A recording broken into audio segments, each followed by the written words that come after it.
Happy Hour Batman. I'm Ben. I'm an Episcopal priest, co-founder of the All Ports Open Network, and game enthusiast, I guess. On this show, I'm joined by heroes of the gaming and geek world to talk about, I don't know, all kinds of things. Life, faith, spirituality, game design philosophy, whatever else is coming up. Someone's newest Kickstarter. Whatever else is going on in the TTRPG, geek and game world, board game world. This is a production of allportsopen.com. Check out our website for our fabulous lineup of podcasts and streams where we share, make, and talk about great stories. Tonight's episode that you're about to watch is very special. It's a part 2 of our actual play stream of the Passover TTRPG, Nishtana, Why Is This Night Different? Game designers Gabrielle, Rabinowitz, and Ben Bisogno, my wife Melissa, and myself continue our playtest tonight in this episode. If you missed part 1, you might want to go back and see us introduce the game and the opening rituals. However, most of the gameplay of the game is in this episode tonight. You could definitely skip part 1 and just watch this, and you'll get to watch the fun of us play Moses and Miriam and Pharaoh and Pharaoh's sister. It's very fun. It was a very good game. I think you're going to really enjoy it. You don't need to have seen part 1 to watch it. So go ahead and just check this out. Watch us play tonight. It's fabulous. You may notice a few times in this episode, maybe, where the sound goes a little bit out of sync with the video, which I apologize for. I tried my best to fix that wherever possible. There was a sound issue in the recording. I do think it turned out well, but there may be a few moments where you catch it out of sync.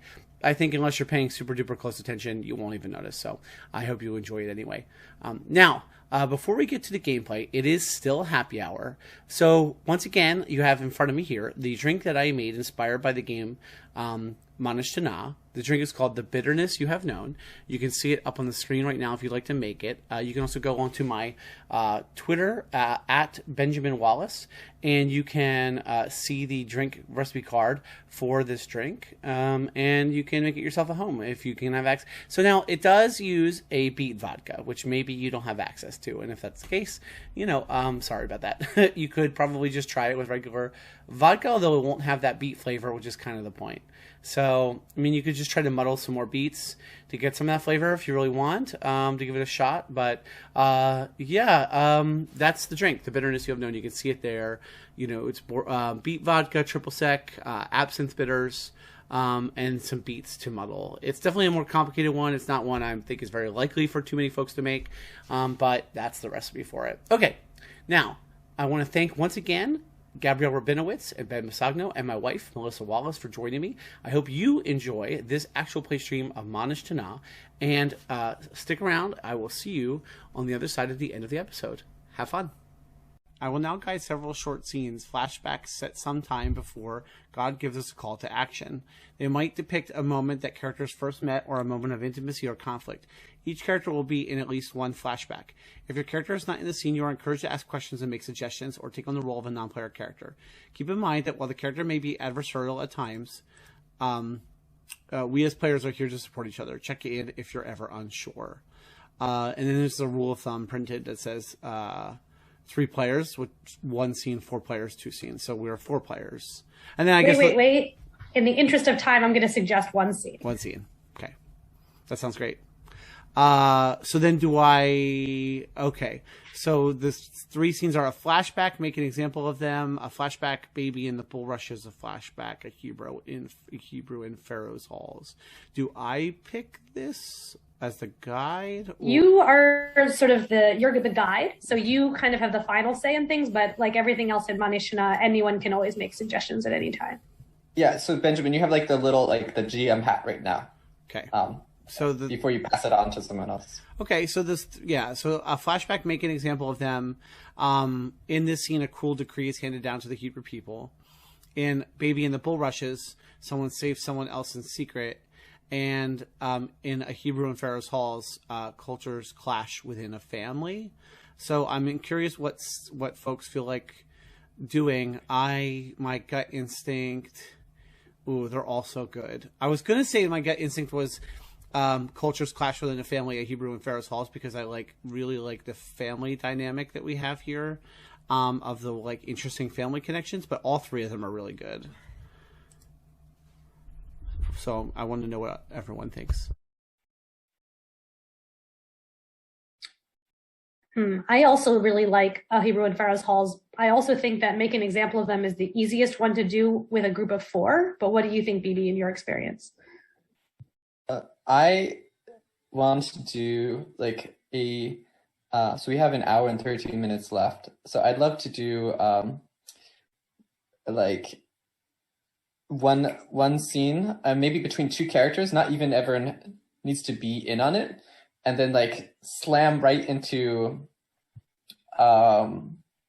maybe we could even just jump right into I was thinking, we could set one of these scenes as present day. I want to do a voice flashback. call. I want to do yachatz. I think. Wait, let me go back Okay. to I have the little.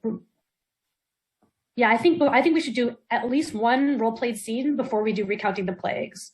Whether that's a flashback, a voice call, like yachatz, a voice calls, or halachah let my people go. I want to do one of those scenes. Okay, so that sounds good, and we don't even need to finish our game. No. We could just but I do want to do the plagues and the country passes I think one role played scene and the plagues at the very least we should. That's kind of the core of the game. Okay. Yeah, and then we can do a the one kind of denouement scene.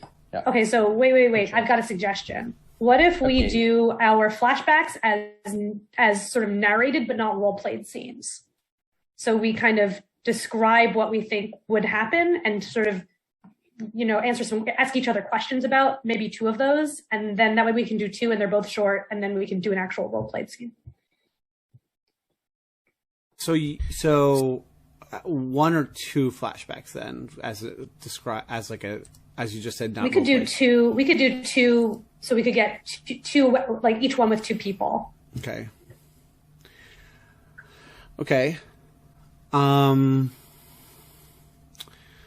Does anyone feel strongly about one of the flashback scenes to have their character in? Well, you liked the Hebrew and Pharaoh's Halls. Right. Does it matter what order you do them in? Nope. Okay. Does anyone want to join me in a Hebrew and Pharaoh's Hall scene with their character? What about so it's Miriam, and I would think Pharaoh would be really cool to have in a scene. And it can even be that, or unless Moses, do you want to be there? Well, I think Moses should be there. And I think maybe the question is for Benjamin, which of your various relationships do you think you most want to see clash with?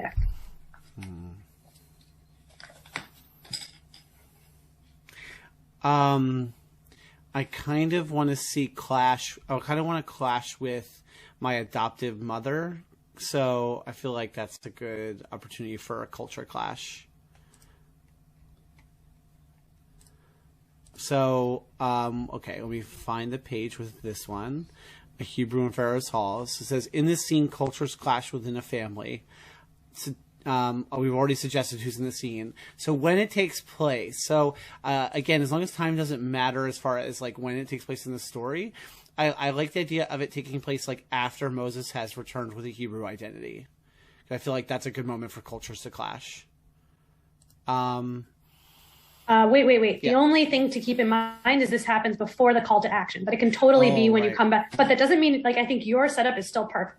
I just want to help place it in time. So Moses has returned to Egypt with this identity, but maybe still finding the way, like not sure yet what to do, why, but you can still definitely be here. Okay.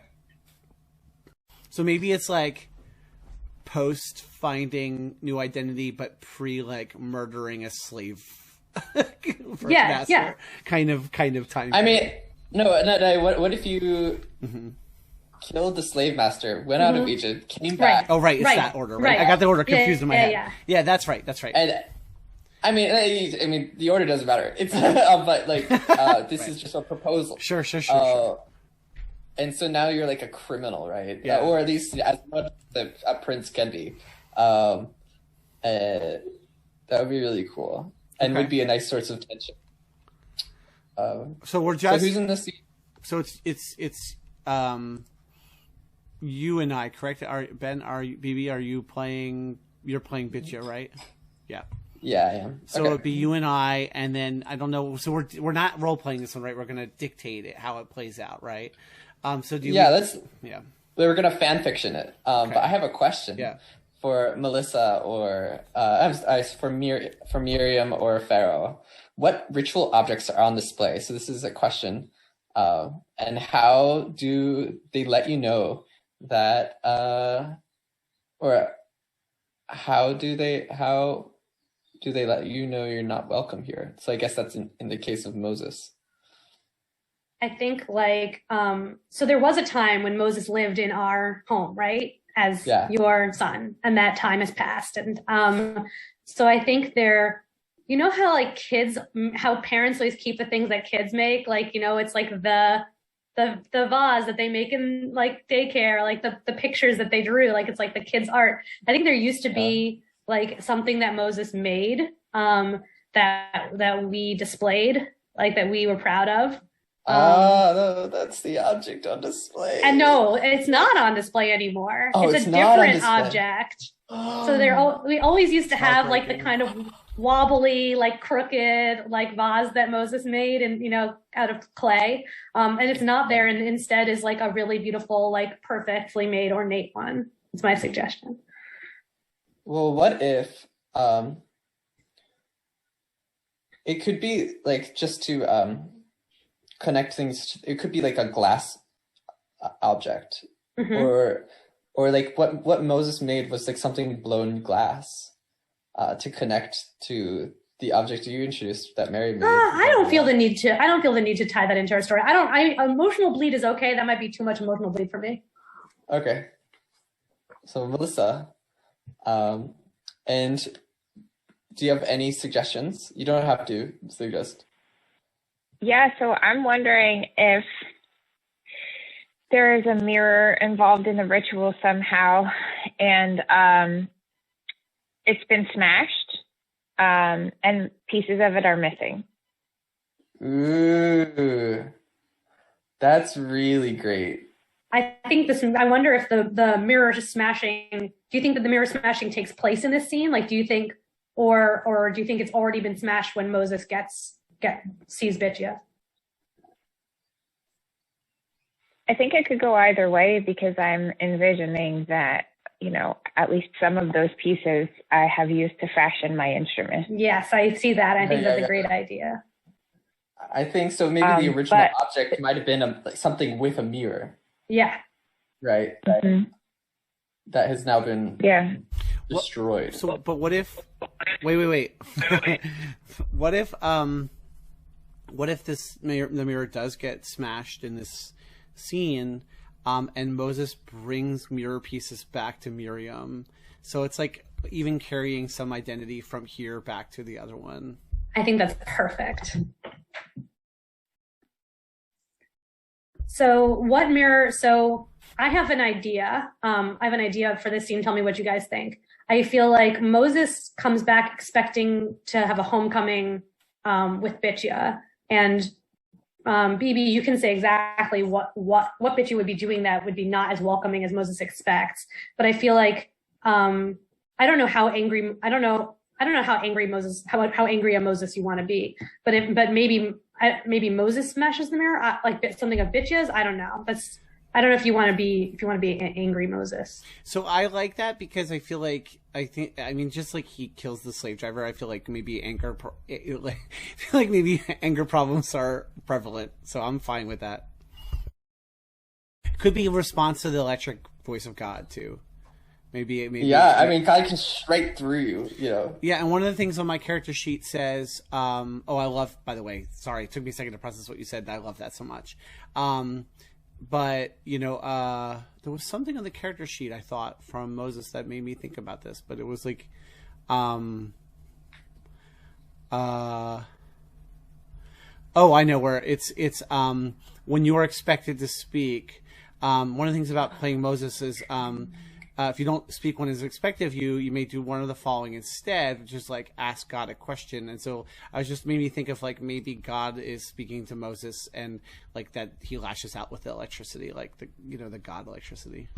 Yeah, so like we can make that like literal. So like Yeah. I like the idea that I'm in my public sauna, right?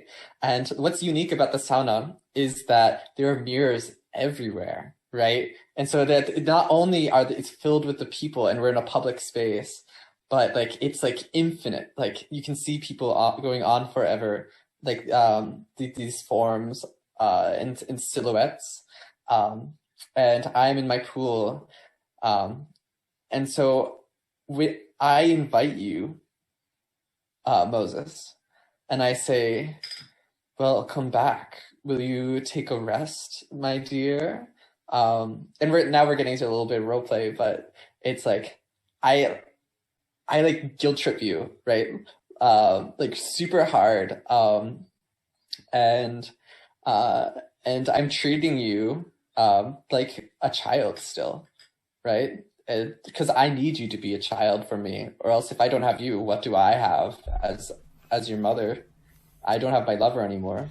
So I love that, especially because I'm thinking that like what pulls Moses, like I think that draws Moses towards the Pharaoh identity. You know what I mean? Like it's very tempting, I think, for Moses for me to like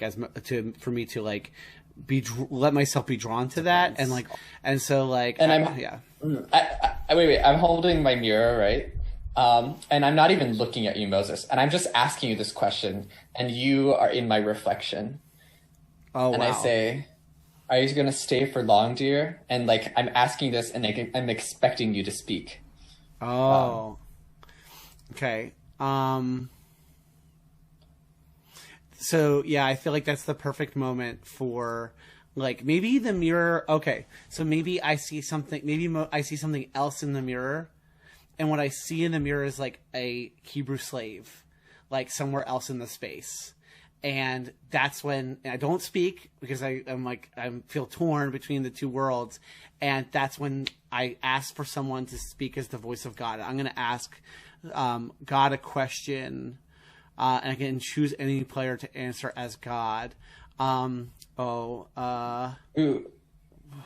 question do I want to ask God first is like what I'm torn about. What question do I want to ask God? I'm going to ask God, who should I be? And I'm going to ask, Mel to answer as God, please. I consent. Oh, I'm sorry. I forgot we weren't role playing. Okay. You can role play if you want, Melissa. It's fine. I don't know. I feel like I'm This unprepared to roleplay as God. I was going to say the first character to roleplay in this game is the voice of God. You're roleplaying as God. This is your first character you're going to voice as in this game. Anything I say is going to feel wrong, but it's all good. Okay, so your question was, who should I be? I'm asking God, who should I be? Who do you think you should be, Moses? So,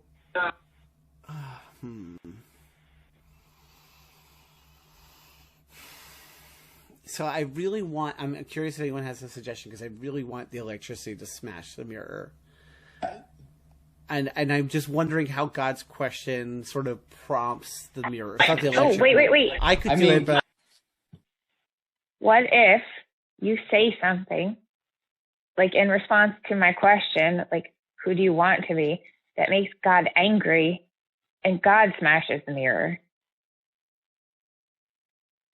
With that's like, the answer. I don't know, lightning. No, that's the answer. Like straight up, that would be great. I think Moses' answer is loved. And God gets really angry with Moses because he's like, you think you're not loved? What do you call this? All these things I've done for you. The typical angry parent response. And God is so frustrated that a bolt of electricity in the form of lightning comes out of the sky and just is centered on that mirror and direct hit on the mirror, and it shatters. And it's very loud. And one of the minor miracles is like the entire space like lights with electricity in this public sauna, but no one is harmed except this one mirror. And I think one thing would be cool, maybe like a Thor moment, it'd be like the one person who is like marked is Moses with like almost like tattoos of like lightning like scars like across his body. It's amazing. Love it. Yeah, and I feel like Moses brings the shards then back to Miriam. That's intense. How does Bitya, I'm curious to know how Bitya responds to that, to this experience. I think when the lightning struck, in the flash, Bitya saw a silhouette where the form of Moses once was, and it was the form of my lover, right? It was the form of the person I loved. Right next to right where the person who said he wanted to be loved was standing, right? And as the glass is like shattered, I feel of it as if, Moses is the one who's shattering this glass. And if he thinks that he's the only one who can make these miracles, well, there's another thing coming. So I'm torn. And, the lightning has struck in the palace, and I just am dumb. I think I close my eyes and don't even respond to him, and I just give him silence until he leaves. I feel that is complete. Yeah, me too. I also feel like there's a possible tie-in here to another flashback where, do you think that Bitya would go to Pharaoh and ask me to make an example of them in response to what just happened to you? Yes. But if we want to bring Miriam into this, whatever decree Bitya asks of Pharaoh could affect Miriam, and then we could tie Miriam in. Ooh, I think it could be related to like music, or could it be like find the glass that was shattered, so I'm not sure. Miriam, what decree would you think is cool that you would want to be a survivor of, like or victim to?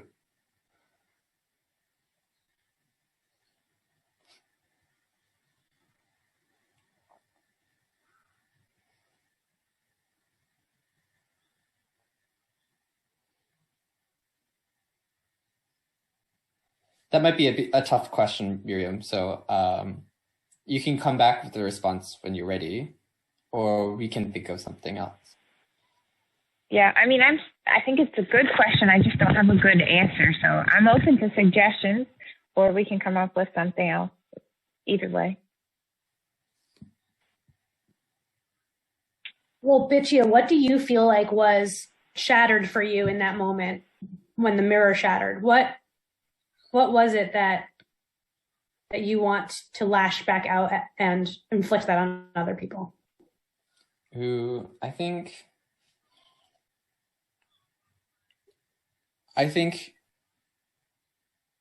so. Moses came to be in silence, right?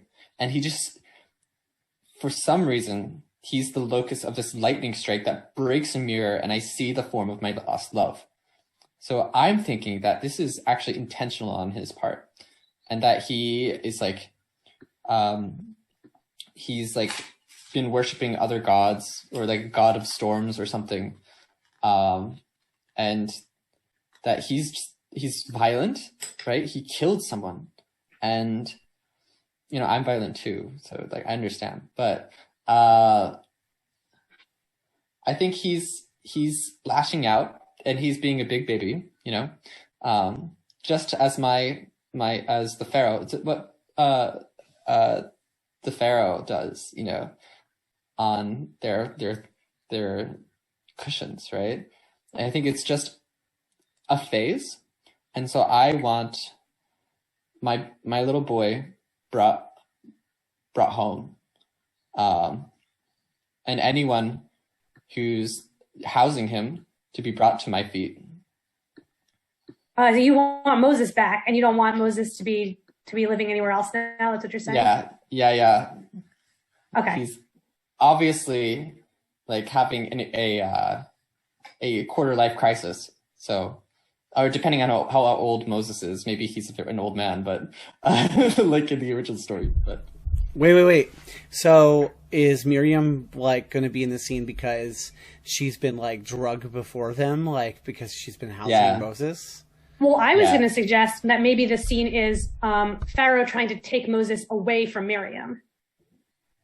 Ooh, okay. So do you think that if Pharaoh were to find out about the pieces of the mirror, that Pharaoh would do something like decree that, no more music or something? Okay, yeah. Like so that? here's how I see how this could go. So initially, all I want to do is make my princess comfortable and happy, and the princess says the princess wants Moses, so the princess gets Moses, right? That's how this works.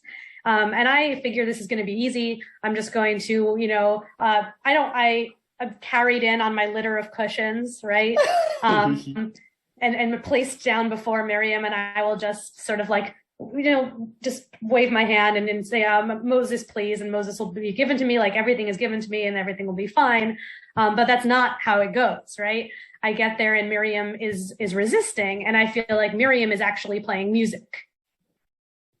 And what kind of music, can you describe like the music that you're playing, Miriam, when this happens? So I have a tambourine made of mirror, but it doesn't sound like a regular tambourine. It's what's the word? I don't know if celestial is like the right way to describe it, but it sounds like it's all around you. Yeah. And it's very like, it's not like a fast dance beat. It's like very serene and calm and trance-like. Right. Okay, cool. So, and how do you respond when I make my demand? Do you stop playing music? Your demand for Moses, or your demand for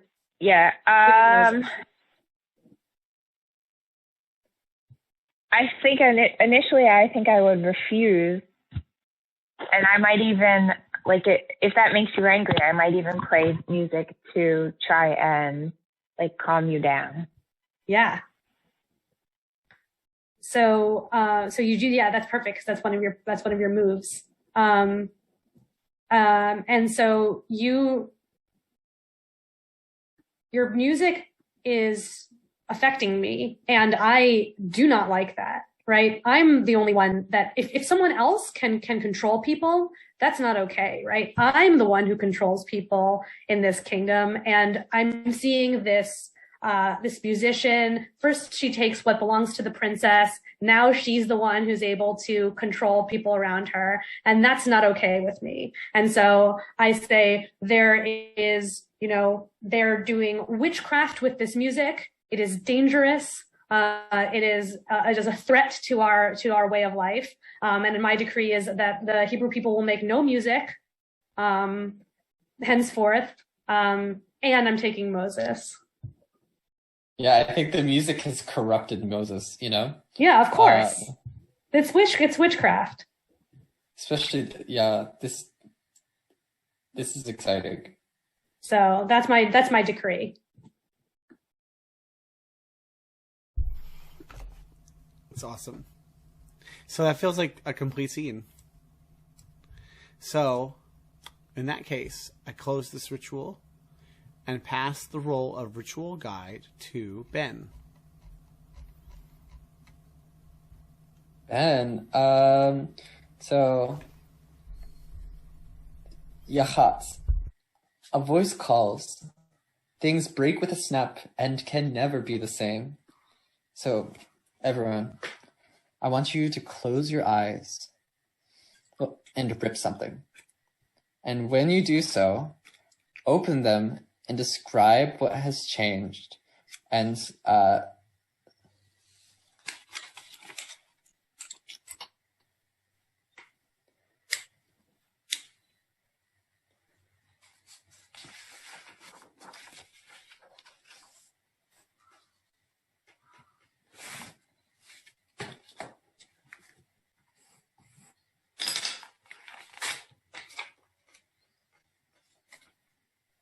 All right, I ripped my thing and I opened my eyes and I was trying to be smart and rip this out to say that, I made something out of something by ripping it instead of destroying it. But then I actually did destroy the cover of the book. There was like a little postcard inside this catalog. But, it's still usable. So that's all good. And that's how mine has changed. I've snapped this colored pencil in half, and now you can see the insides of it. yeah. Oh my goodness. Gabrielle, what did you snap? I ripped a piece of onion skin that was sitting in my bowl of onions and garlic, and I discovered that onion skin does not rip like paper. It follows its own path, like the shape of the way the onion grows. It decides how it rips. That's so good. That's so good. Yeah, one of them That's looks awesome. like Argentina. Yeah, there's all sorts of things. That's really nice. I do have a date today with my boyfriend now, but I had a heart and I ripped I hope it, that's not doesn't. and it represents. He called me last night, and I have Line. It's like an app we use. Just all notifications off, so I just didn't respond. So, oh, sorry about that. I haven't responded to him in half a day. Well, eventually I will. So that's the story. Bookie,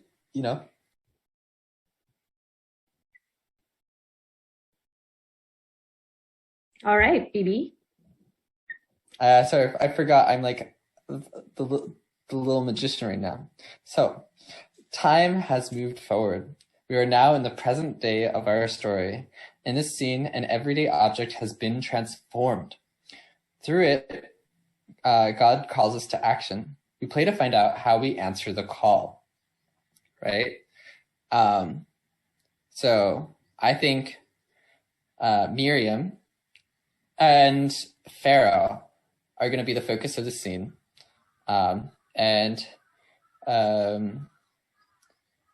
Miriam, maybe there's a wait. forum. If you want to do that, then it sounds like you want to do Halach Ma'anya, which is the confrontation scene. Oh, then maybe which we can do. This is a good time to pick one of those scenes to do. That's true. I want Miriam to be called to action, right? Okay, but I don't feel like I need to be there. Okay. So maybe this could be just a lonely scene with Miriam. Where do you feel comfortable? I mean, maybe not lonely. There is a voice there, but how do you feel? Yeah, I'll give it a shot.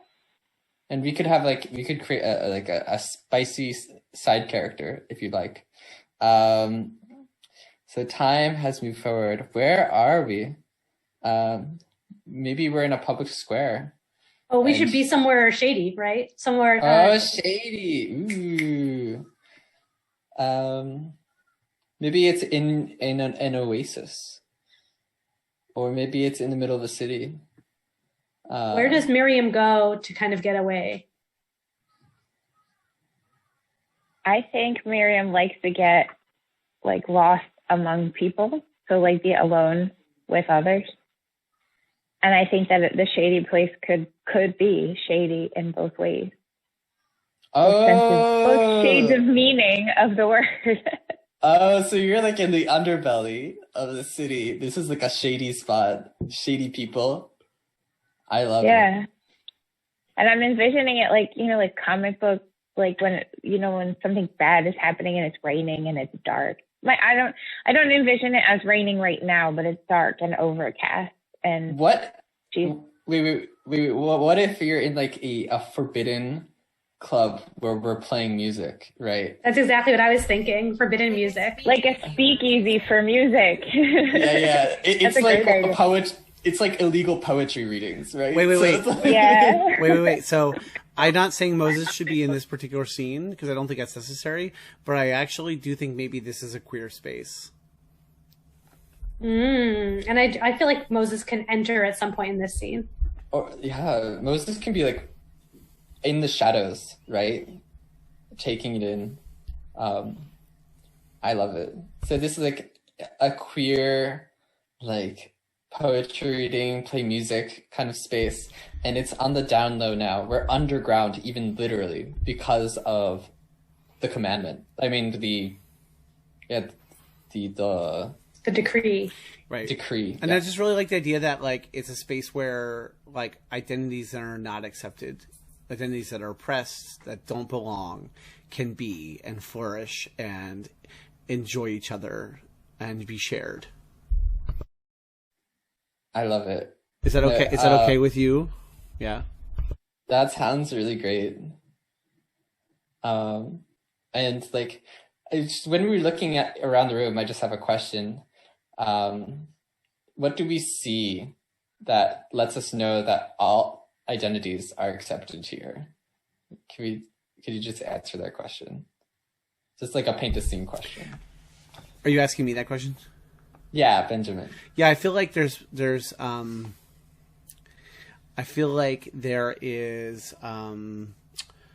people who are being close and intimate with one another that don't fit into like accepted like norms of sexuality. I feel like there's people who like clearly don't fit into accepted norms of like gender expression in this society. Although I don't really know what, I know it doesn't really so much matter for this game, but I don't really know what accepted gender expressions were in Egypt. Not that ancient Egypt, not that it matters for the purposes of us playing, but whatever like expressions. Yeah. Wait. I heard in ancient Egypt, everybody wore eyeliner. It's now canon. So People are wearing the forbidden eyeshadow. Oh. Yeah. I see there's a couple between like a high class like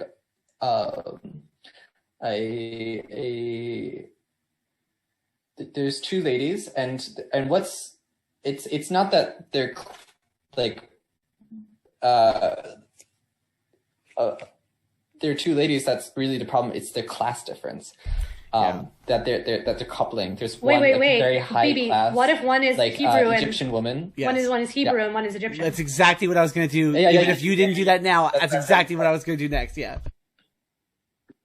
Yeah, and they're just like, and as Miriam's about to play, they're just like going ham on the front row, right? So they're just like all tangled up. So that's one example. I can now better picture the scene, so thank you. Unless anyone else has something they'd like to share. Melissa, I can't hear you. Okay. Keep going, BB. Okay. So, if there's any disagreement, so how much time has passed? It's like the next day. So what does God interrupt? God interrupts your playing, Miriam. So you get onto the stage and you start. Anyone else have any suggestions? An everyday object think- be transformed. Go ahead, Melissa. I was just going to say, Moses, do you think that you're coming there to meet up with me because you know I'm playing? I kind of like the idea that Moses is lurking in the shadows, but maybe Moses' presence is not known to anyone, including Miriam. Like watching whatever's about to unfold, whatever God's about to interrupt, like watching this from the side. is whatever God's going to do intentional because God knows you're there, but no one else does? I do not know. We'll play to find out. I think maybe the object that's transformed in the scene is Miriam's instrument. Yeah, I would agree and add that it's a shady, shady place. So I may have a vision or, even hear from God. Maybe even while I'm playing. So what sort of song are you playing when you get up on stage?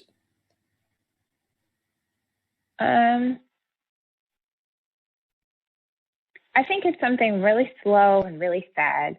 I'm upset about this decree over music. Like, the way things are going is not great. And it also just fits the scene of the place that we are in. That's really nice. And that's when, in the moment, right, you're playing and you're looking out above the sea of crowds. You see a hooded figure in the back with a beard. You see couples in the front row, and you look to your instrument and you look in the mirrors within. And that's when you see a vision that this place is not reflected within the mirrors, but rather... Wait. This is a move Miriam can use, glimpse beyond, and then she gets to decide what she sees. What do you see, So Miriam? if you want to refer to your game sheet, you'll see you have a glimpse beyond move. Do you want to read it aloud, Gabrielle? Sure. It says, God gives you a strange and beautiful vision of the future. Describe what you see, and then choose one or create your own. A betrayal, a hidden weakness, chaos and confusion, or anything else you think would be appropriate. And then you get to decide later in our story when this prediction comes true. And when you do so, you ask the table, what did I fail to predict? That's really cool.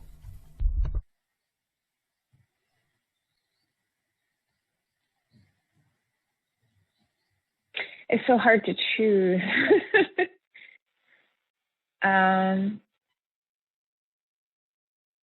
Spotlight is on you, Miriam.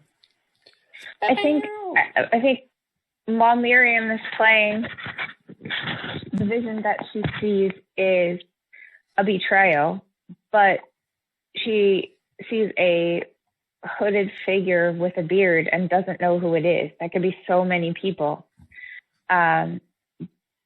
doing something malicious to Pharaoh. Oh my gosh. And I can see this might be a hidden weakness, right? Could be. Where is it taking place? Wait. I'm comfortable. I feel like a betrayal is a good... Oh, it's a betrayal. Oh. Yeah, I'm happy. I'm very happy with the betrayal as described.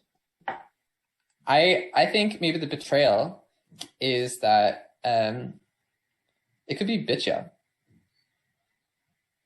who's the hooded figure that's betraying Pharaoh. How do you feel about that? Does Bitya have a beard? Not yet. It would be really cool if Bitya did. I'm just saying.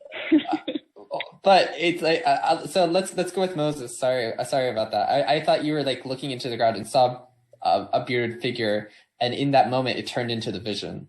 I didn't think that you had the beard in the vision. Okay, so you see a vision of Moses betraying. Of a bearded figure, of a cloaked bearded figure harming the Pharaoh. That's the vision. Okay, sorry. Yeah, because I don't know that Moses is there. Yeah. Yeah. Right, Sounds Ben? good. Yeah. Sounds great. And I have a question. So, do you notice that Moses is there looking like a cloaked bearded figure, or do you not see Moses in this shadowy place, Miriam? So I only know Moses is there because Benjamin Wallace told me Moses is there. So Miriam doesn't know. Miriam, I have no idea that Moses is there. He's just kind of lurking. I would be okay if you saw Moses. Like, if you wanted to see Moses in that moment, I would be okay with that. Doesn't matter to me as the player. I mean, if I was going to see Moses, I think it would be right after that vision. Because then I would be like, is it? Isn't it? I don't know.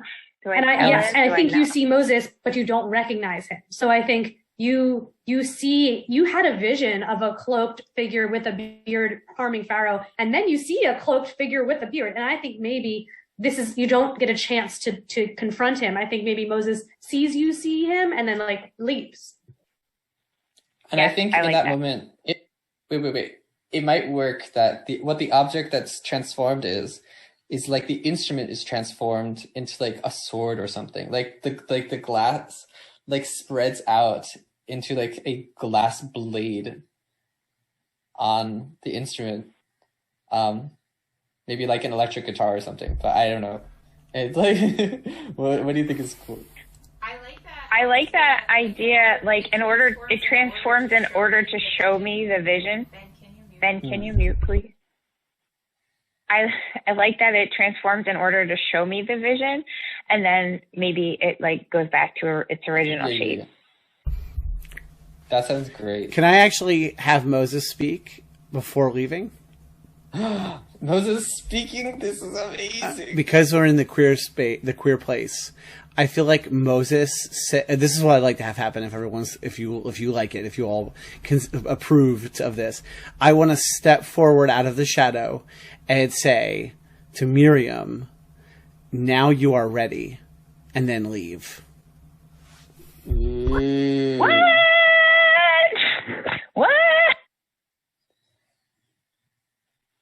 Oh, that was both cool and ominous. Love it.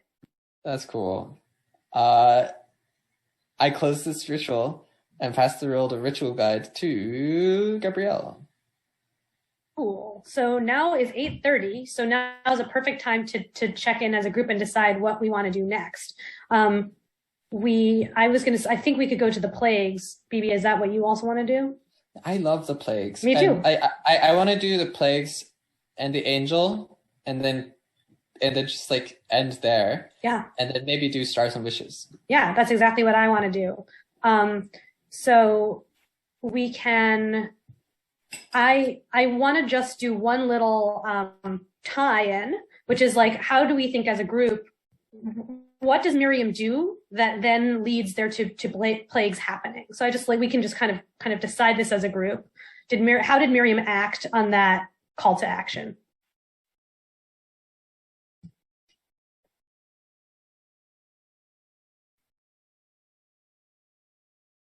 I mean, there's a move, Miriam, that can help inspire us. So Miriam has break the silence, and it's certainly silent, right? Because no one's allowed to play music. And Miriam can create music that sings of the Hebrew people's plight. When there is silence, describe the music, and that can either do a change of heart or turn the tide. I think maybe Miriam's song is what brings the plagues. I love this idea that it spreads, that like the song spreads from this room to like it just the people carry it out, and it's just like this, no one can stop it. The Hebrew people just like take the song, and it just, Miriam's song just spreads through the city or the land. Oh, is it like people are choosing to sing, like they're hearing it and they're singing it themselves? They're banging pots and pans, like they're like wherever they are, they're making music. They're like shaking the sheets to the beat. Refusing to not sing, basically. You know what I mean? Like, refusing to not sing. You know what I'm saying? Yeah. And you cut to Pharaoh in Pharaoh's throne room, just like covering their ears with pillows, just like refusing to hear it. And Bitchy is like sunk into her bath with the head just barely over the water, trying not to listen. Yeah. You even see the white alligator like kind of slapping their tail in time. Yeah, or actually maybe it's like midnight, that's when she starts hearing it. Like she's out in the water of the Nile, so and like the echoes go through, like echoing over the surface and like start to accompany their soiree. And she's like, what is this beautiful music? You Yeah. know? And so now we can So do, I guess- yeah. Oh, I was just going to say, are we saying that that's what causes the plague? And if so, why? Because we're disobeying Pharaoh and not God. Yes. So the plagues are basically, the way I'm interpreting it is you are kind of opening the gates for God's will to sort of work through the music. So the music is sort of ushering in God's power to free the Hebrew people. We didn't really explore the oppression of the Hebrew people much in our game, but it's definitely happening in the background. And they're not too happy with their situation. And so this music is sort of just kind of like you had in the original story, sort of painting your doors with the blood. This music is kind of like a different version of that. Yeah, I think in addition, like, we're rebelling through song, which is pretty cool. Yes. And it's so Jewish too. Like, All right. I love that. All right. So now we have the stage set for Makot Mitzrayim. So we're on page 71. Makot Mitzrayim recounting the plagues. Okay, they refused our cries for freedom and ignored the signs. In this scene, God brings forth a reckoning. So we're going to go around. I'll start, and then we're going to go around. And each player is going to describe one awe-inspiring or awful phenomenon that afflicts sort of the oppressors, and then answers the question posed of their character. And once you do so, once you answer the question, you turn your Zoom camera off, and Benjamin, whatever you need to do to like remove our video from the stream. Until we conclude this ritual. So just to make sure I understand what to do in the software. So each person, once the person shares, then their camera is removed, right? Yeah, until we conclude the ritual. Yeah. Perfect. I can do that. Okay, great. So I start. And we're on page 71, and we're gonna go in order, but I'll go first, and I think I'm on the bottom. So I describe one phenomenon. I think that what happens is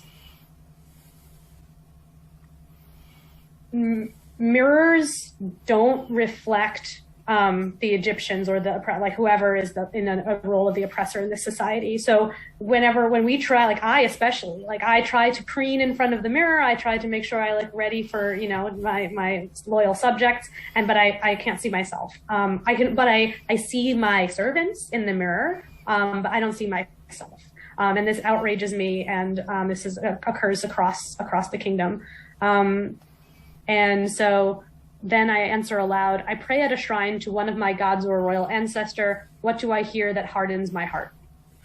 So, I'm starting to get pretty freaked out at this point, and I go to my favorite shrine, to Bastet, cat queen, cat god, big fan. And I pray at that shrine saying, you always knew how to, look like, be gorgeous and be admired. What do I need to do? And what I hear is, you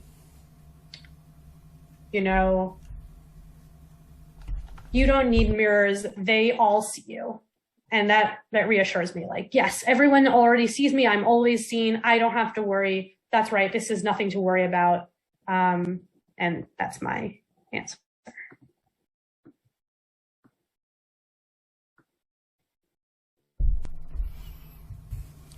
Gabrielle's gone. Miriam?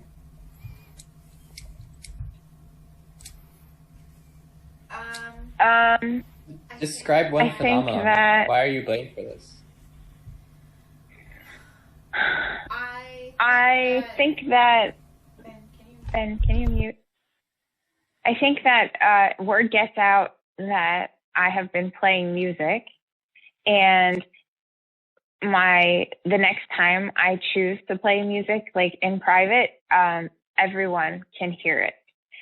So, I am blamed for this because I did it, but also I think in addition to that, I'm blamed for just the music that is everywhere, by all the folks in the town, like just everybody, the Hebrew people, the Egyptian people and definitely Pharaoh. So, yeah.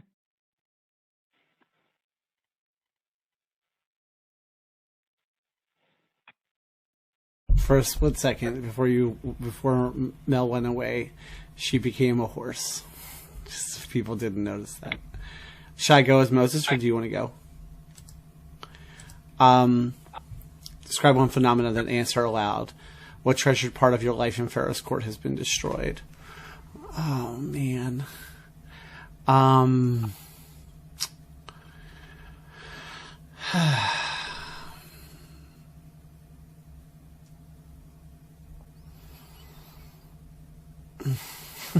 sorry, I'm conflicted about how to answer this. I think the phenomenon... Okay, I know what treasured part I want of my life has been destroyed I want to do, but I have to decide what the phenomenon is. Because the treasured part... Are you laughing because of the horse, or...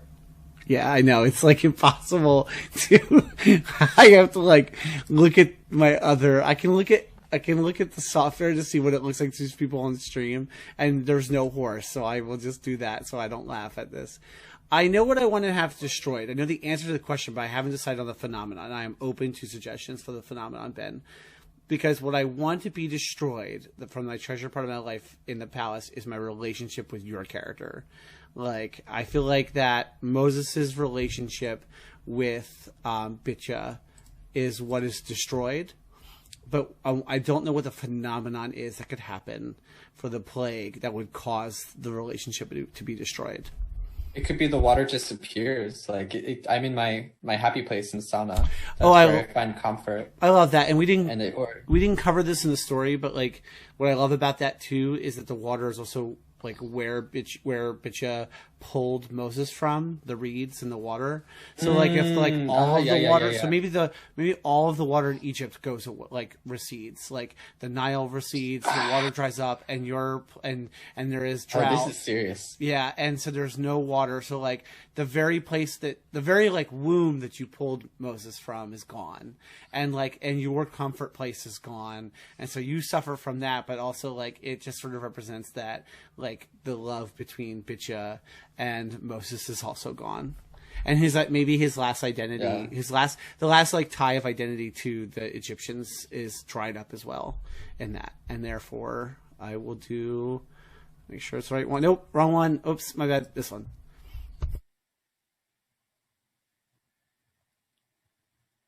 I can't hear you, Benjamin. But okay, so great. So Bitya. Describe one phenomenon. I want to bring in the shadows that in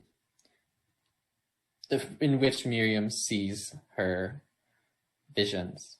And I think a darkness starts to spread across Egypt. And it starts where the water once was, in these wet, damp beds that slowly recede into cracks.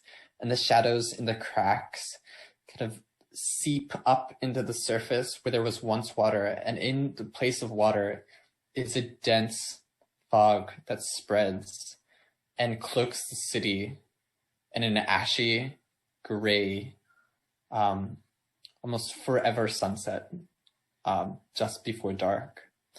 And it gets dimmer and dimmer and dimmer. And of course, why do the waters of Egypt seem strange to you? It's because Egypt is filled with like a river of darkness. And these are not waters. Yeah. And what I'm fearful of is if these are not waters, then what are these crocodiles that I see? They're these like shadow beasts that start to prowl. And when they open their jaws, I just hear music.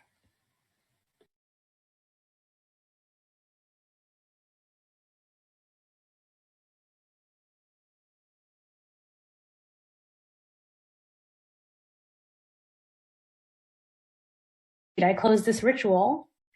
Okay, so I'm excited about your enthusiasm, Benjamin, so I'm going to pass the role of ritual guide to you to lead us through Rachza.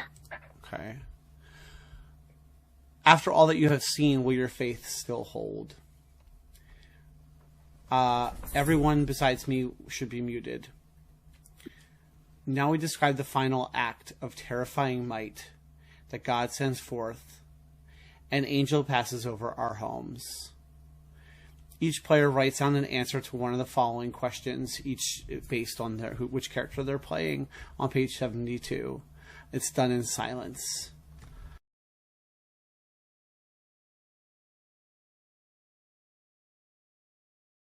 See, I close this ritual and pass the role of ritual guide to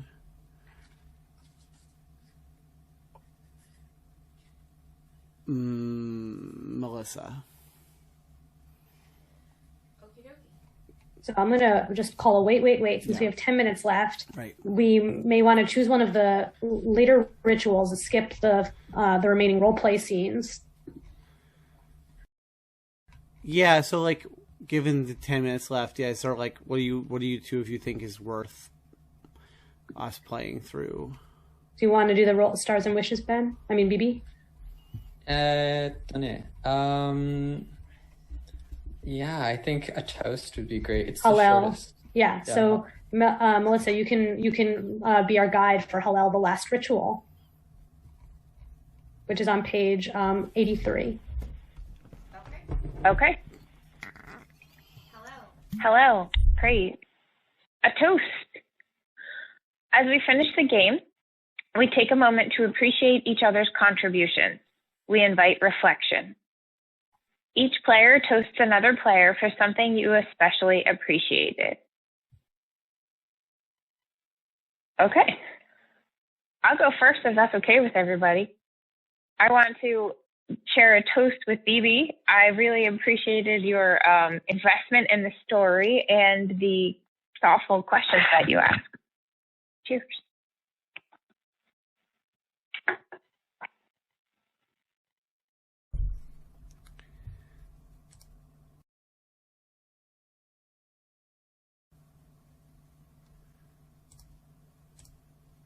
Do you? I'm gonna. Oh. I was gonna ask you a question. Like, can you only toast one person? You can toast as many people as you want. You don't have to only toast one person. Go ahead with your toast, Ben. You were gonna say. I'm going to toast. Ben. I want to toast you for like really committing to like role play. Like, you know, even at the start we were like, oh, we're gonna narrate over this, but like, I love that you're just like, you know, this is a role playing game, let's do it. Like, and it was really, really nice. And that you made this space to like role play on your channel, and it's just really great. It's been a little while since I played the game, and it was just really refreshing. I'm so thankful for you and Melissa to come to invite us, you know. And it really feels welcome. So thank you so much. I want to toast Melissa for really taking on so much of the story, right? Really, letting your us center your character and answering these really, weird prompts and bringing it to such a powerful and beautiful place. So a toast to Melissa and Miriam. I want to toast Gabrielle for embracing the harshness of Pharaoh and bringing that in. I love that so much. I want to toast all three of you and my fellow community in this game. I felt my fellow players in this game for making this story so I think Miriam focused, as like part of my draw at the beginning of wanting to play Miriam was actually just because like I love that character. It's like a really meaningful character. And so I also want to host Melissa for being Miriam in this. Like I got to see, I'm so glad that instead of playing Miriam, I got to see you play Miriam in this, which is what I actually wanted. I just didn't know that yet. And then I want to toast Okay. Yeah, you'll have to say. I'll let you say it after. Do you want to say wait, and you can wait me and say the pillows thing? Do you want to? The thing you typed in the chat. Yeah. Keep talking. I'll interrupt you. Okay, but I want to also. Wait. I want to toast the image of Pharaoh holding pillows over their ears in disgust. I want to toast Gabrielle and Ben for writing such an amazing game that I'm like absolutely in love with. I loved everything about this game. The only downside to this is I didn't get to play more of it in our time, which is okay because I love what we did, but it just makes me want to play it again and get to experience different rituals and different scenes. So that's my toasts.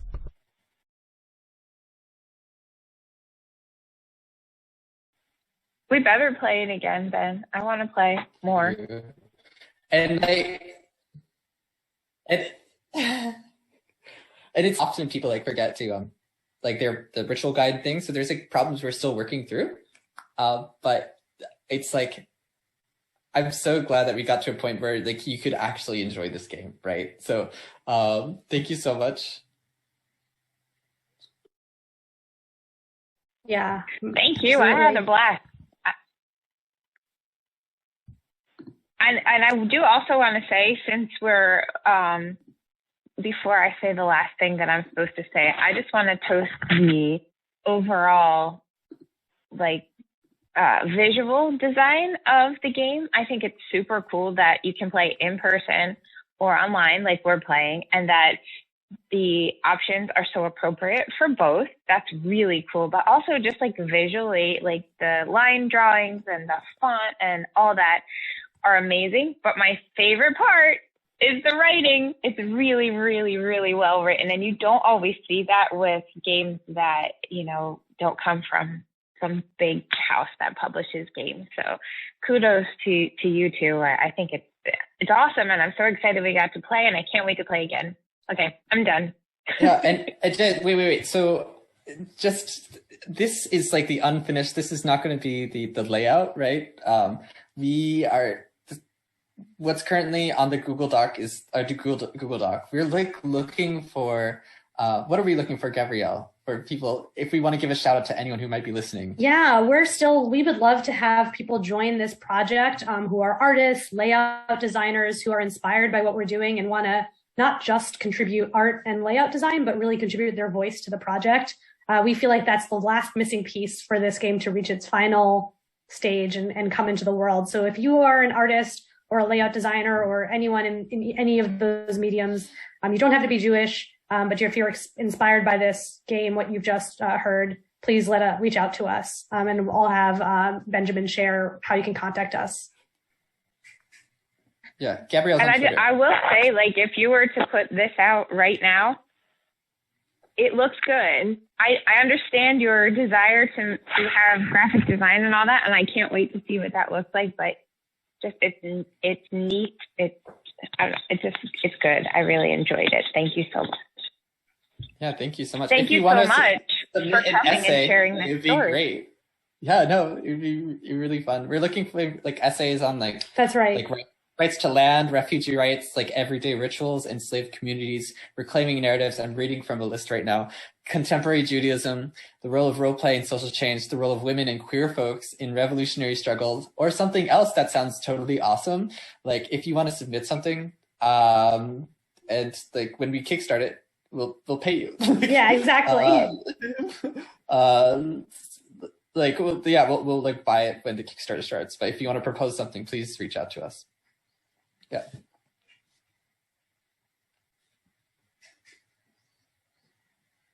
Oh, you're muted, Benjamin. You may share a wish if you would like. It can be anything. Perhaps something you would like to see more of or explore in future games.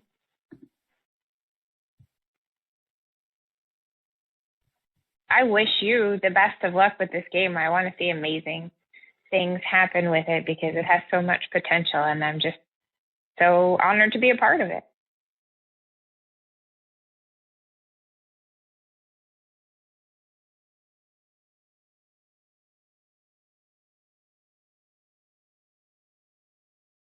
I think I already kind of accidentally voiced wish, which was just I wish to play more scenes, to spend more time in it. I wish to take it and run it at my local game group that I run, because I think like there's some I think it'd be really cool to bring this game to that group and let them experience it. And like so I have like a very real wish of like wanting to see what happens when I bring this game and run people through it.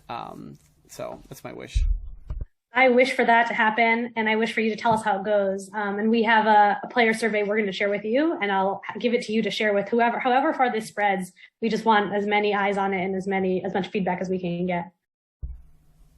Very cool. I wish that like you, Ben, and Melissa have a really good time wherever you're going right after this. I forget what you said before, but yeah.